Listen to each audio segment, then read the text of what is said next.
오늘 분석해볼 내용은 금융시장에서 안전자산의 정의가 어떻게 다시 쓰여지고 있는가입니다. 오늘 가장 중점적으로 볼 개념은 유동성 프리미엄과 신뢰 프리미엄의 분리현상입니다. 2026년 1월 시장은 낯선 조합을 보여줬습니다. 달러 인덱스가 1년 사이 10.6% 하락해 4년 최저치를 기록했는데 달러 약세에서 함께 오르던 비트코인은 오히려 13% 내려갔습니다. 반대로 금은 한 달 만에 28% 급등해 온스당 5,555달러를 기록했습니다. 위기 국면에서 시장이 무엇을 진짜 안전자산으로 분류하는지가 달라지고 있다는 신호입니다. 이 주제가 중요한 이유도 분명합니다. 비트코인은 디지털 골드와 인플레이션 헤지로 설명돼 왔지만 이번에는 달러 약세에서도 방어가 되지 않았습니다. 1월 한 달간 비트코인 ETF에서 14.6억 달러가 순 유출됐고 피델리티와 그레이스케일에서만 12억 달러가 빠졌습니다. 블랙록에 7.6억 달러가 유입됐어도 전체 흐름은 유출이었습니다. 온체인에서도 같은 방향이 확인됩니다. 허백 55일 이상 보유한 장기 투자자들이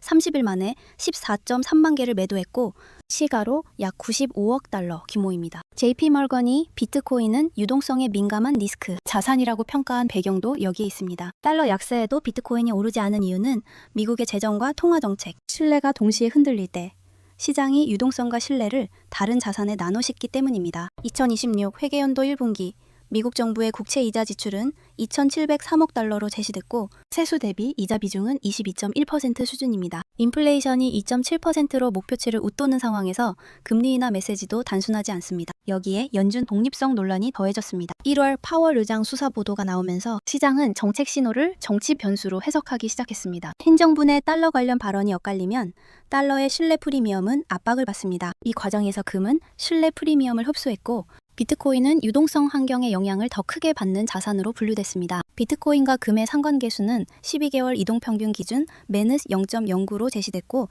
비트코인 금 비율은 고점 대비 55% 하락했습니다. 5년 수익률에서도 금이 비트코인을 앞섰습니다. 한국 투자자에게도 직접적인 문제입니다. 지난 1년 해외 상장 암호화폐 ETF 순매수가 3.5조 원으로 제시된 가운데 원달러 환율이 1,430원대에서 원화 강세를 보이면 해외 자산 수익률은 환차 영향을 받습니다. 비트코인 가격 약세와 환율 효과가 동시에 작용하는 구도입니다. 정리하면 시장은 안전자산을 더 이상 한 묶음으로 보지 않습니다. 유동성 프리미엄을 원하는 자금과 신뢰 프리미엄을 원하는 자금이 갈라졌고 금과 비트코인은 다른 이치에 놓였습니다. 2026년 1월 시장의 결론은 디지털 골드라는 설명이 자동으로 성립하지 않는다는 점입니다. 여러분이라면 이런 국면에서 안전자산 비중을 어떻게 구성하시겠습니까? 오늘 준비한 영상은 여기까지입니다. 좋아요와 구독은 영상 제작에 큰 힘이 됩니다. 건전한 답글 부탁드립니다. 감사합니다.